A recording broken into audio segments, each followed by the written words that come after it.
Along the way, there are a number of challenges that we have faced in the past and will continue to face in the future. So I'd like to spend a little bit of time just talking about what are some of these challenges and how they can be overcome. Of course, the first one, as alluded to a few minutes ago, is the need for funding. We are, in order to run these things in the different countries, the programs, in order to do all the training of trainers and all of that, we need money. And basically, it would be a shame to start off a process in a country only to have it terminated because there was no money to carry on. And so we would like to, when we go into a country, start out and run all 3 phases right until the end, and so that we can wrap everything up and say, right, there is DBSP, Mali, for instance. And they can take the ball from there, so to speak, and run with that ball. If we start the process off and we do one of the trainings, like for instance the pilot phase, and we run out of funds, well, that's kind of unfair on the project partners on the ground. It's definitely unfair to the students because there's only a few students that we've trained. And also we raise people's expectations in the country, that is, only to dash them again. And I'm afraid the world is littered with people that have started projects and not finished it. And quite honestly, if we don't have enough funding to move into and do all 3 phases in a country, I would be very reluctant to even start the process off, just simply because of the whole raised expectations. The second thing, and which is absolutely key and critical to this, is finding like-minded people. And these like-minded people they fall into 2 categories. The first category is people outside of a country that have contacts within that country and want to do some kind of development work in that country, some kind of economic advancement work in that country. We've got to be on the same page. We've got to be thinking the same. We've got to have the same set of values and the same set of priorities in terms of what we're trying to achieve. Then when we get into the country itself, it's highly, highly critical that we find the correct people who are going to take this ball and run with it. We don't want to spend a lot of time, a lot of energy, a lot of money training people who are just going to say, well, that's nice, it was a good thing while it's going, but then they sit back and do nothing. We want go-getters. We want people that are going to say, hey, this is a good thing. I can see how this can benefit my country. I can see how this can benefit the poor in my country. We want to take this thing. We want to run with it. So that's the second challenge that we find, is identifying the correct project partners on the ground. The third is identifying the correct trainers.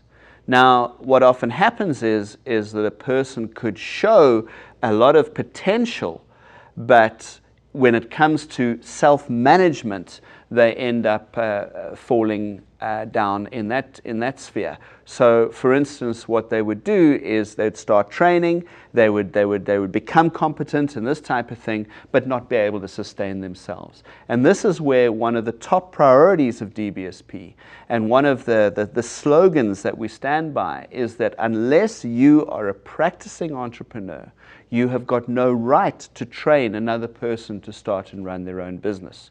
So, if we choose a person who says, hey, I'm now a trainer, I don't need to run a business because my process is training people, then we'd have to put a big question mark as to whether that's the right person. Take, for instance, let's say playing tennis.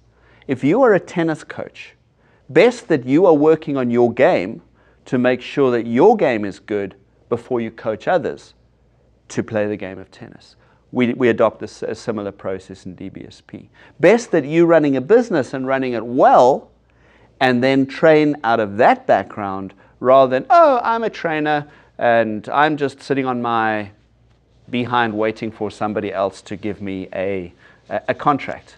So they must be go-getters, and that's a very important thing. The third is more technical. It's the translation of materials. And what we've actually found is that there are 2 types of translations.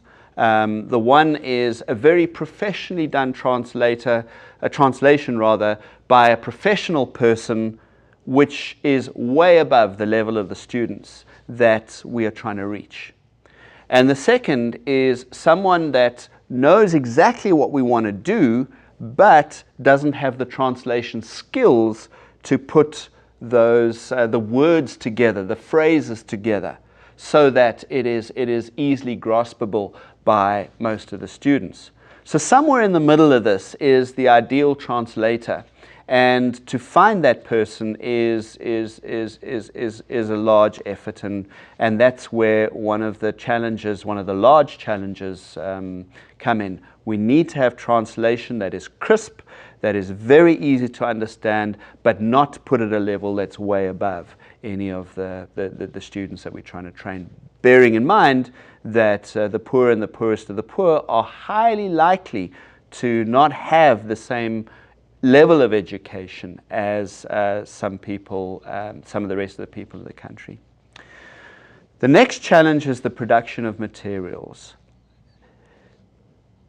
In most of the countries that we've traveled to so far, we've found that there are printing shops that can produce the materials to a certain degree, but not to the type of level that we would, the level of quality that we would expect as an organization. So it's always this constant battle. Do we print the materials in South Africa, for instance, where we've got very good printers, and ship them into a certain country?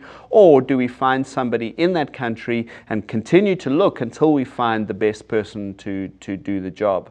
But it's always a case of making sure that the materials are produced in high enough quality so that it gives the professional image that we are trying to get across.